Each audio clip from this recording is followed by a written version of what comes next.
playing, Perk, and you get the 5th or 6th seed, they make a deep playoff run, it's like, okay, maybe we can do something. But with this is the worst possible thing that could have happened to the Mavericks. The absolute worst, given what they just did in trading Luka.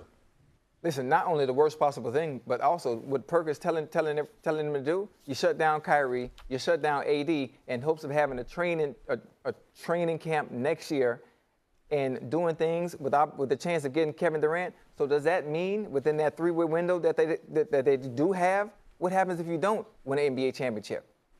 What happens if it doesn't happen? Then we have a deeper conversation. But you can't sit up here and tell me with this roster currently constructed, healthy, that they don't have a legit shot. Nothing is guaranteed. Mm-hmm. Nothing is guaranteed. But let's not act like they didn't set themselves up for a great shot to actually go and win the NBA championship, because that duo between Kyrie Irving and Anthony Davis is definitely going to be something special to watch, and it's going to be unstoppable. Wait a minute. Were they not in the finals last year? I'm just curious. They were in the finals last year. Okay. We're talking about with the roster that they have right now. I understand, but understand why the fans are mad. You understand? AD's out. Now Kyrie's hurt. But the main focal point, one of the main reasons why you even made the finals last year, you let him walk because of internal issues based on how you don't like the way he operates away from the game of basketball, not what he does on the court. Look, Ocho, now it's not making any sense. Ocho, you're arguing with yourself. I just said when I started, if you was listening, I said that in the next 2 to 3 years, the Dallas Mavericks have to win a championship. Oh, have to. They have to. Okay, I'm with you. Yes, I said that. All right, Shay, final word here. Baby. But you said, but Perk, you're factoring in. At what point you do have to factor in AD's injuries history. You have to factor in Kyrie's injury history. Now, this is what we know. You keep talking about KD, but KD's had 2 stops since Golden State, and that has not equated into a championship. So there are no guarantees that if you get Kevin Durant. Now you want to factor in AD. Now you want to factor in AD injuries. You weren't factoring in when he was playing for your Lakers. You was all in on AD. Of course I did. So now you want to I'm saying now all of a sudden don't do that. you not okay, cool. Don't do that. Cool. Don't do that, Perk. Don't do that. Consistent, from the field, but will he have time to do it to keep them in contention and to make the playoffs until Kyrie can come back? That is highly doubtful. Perk? Everybody need to just keep a cool booty, right? Kyrie's out, AD's out. I get all that. Nico Harrison, he is in a good place right now. Here's why he's in a good place. If I'm Nico and I'm the Dallas Mavs, front office or whatever, I shut down Kyrie Irving and Anthony Davis for the rest of the season, and I get ready for next season.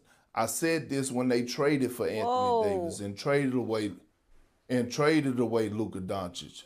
This team is set up in a 2 to 3 year window to deliver a championship.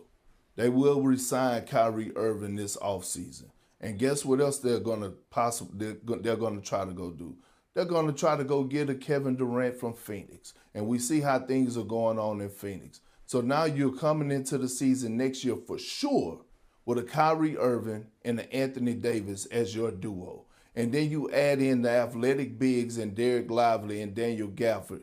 Now you're able to get a training camp under your belt, but they have to win a championship in the next 2 or 3 years. I believe they've set themselves up and put themselves in position to do that. But shut those 2 guys down for the remainder of the season.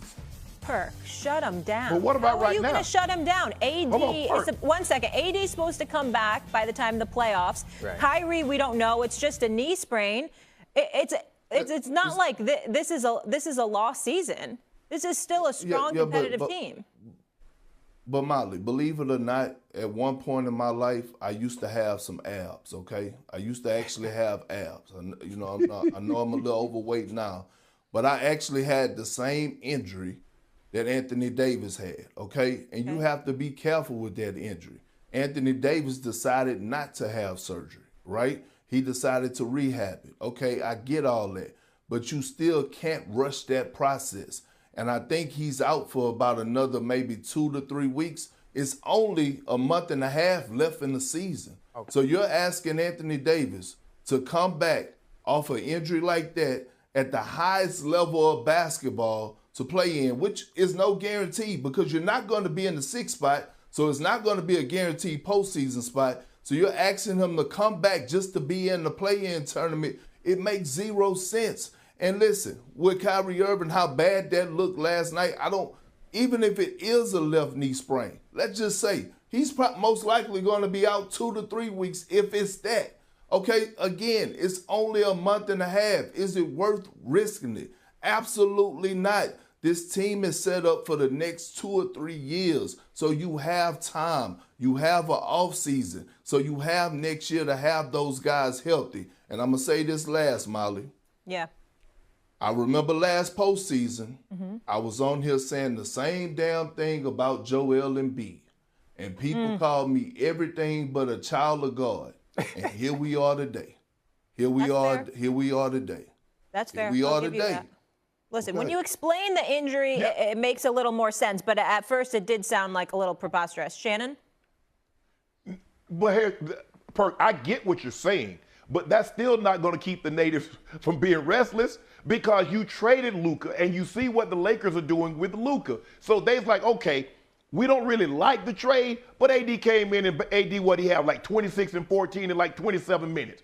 And so he's like, okay, we can get behind them. It seemed like he and Kyrie had a great chemistry. They were going to be able to the lob threat, put you in the pick and roll. AD can pick and pop. He can pick and roll. He got 3 range. He can make free throws. We know what Kyrie is. But now you lose all of that. They're not gonna be able to hold. I think they're 10th, maybe they're 11th now. They're not going to even stay there. They might end up finishing last in the Western Conference. So I get what you're saying, but we're talking about right now. Look at where they are. They're 10th. Yeah. Nah, they're not going to be able to hold that spot. And if that's the case, I agree with you, Perk. But that does not quell the restlessness, the angst that they feel in Dallas because Luka and they see the Lakers are the 2nd seed. They were 7th. And here we're in a prime position. We were like 5th or 6th, and now we slid all the way to 10, and we're probably going to slide to 12, 13 because AD and Kyrie doesn't seem to be coming back within the next 7 to 10 days. But I feel bad for the Mavericks organization because had they continued to play like they were playing, Perk, and you get the 5th or 6th seed, they make a deep playoff run. It's like, okay, maybe we can do something. But with this is the worst possible thing that could have happened to the Mavericks. The absolute worst, given what they just did in trading Luka. Listen, not only the worst possible thing, but also what Perk is telling them to do. You shut down Kyrie, you shut down AD in hopes of having a training camp next year and doing things with the chance of getting Kevin Durant. So does that mean within that 3-week window that they do have? What happens if you don't win an NBA championship?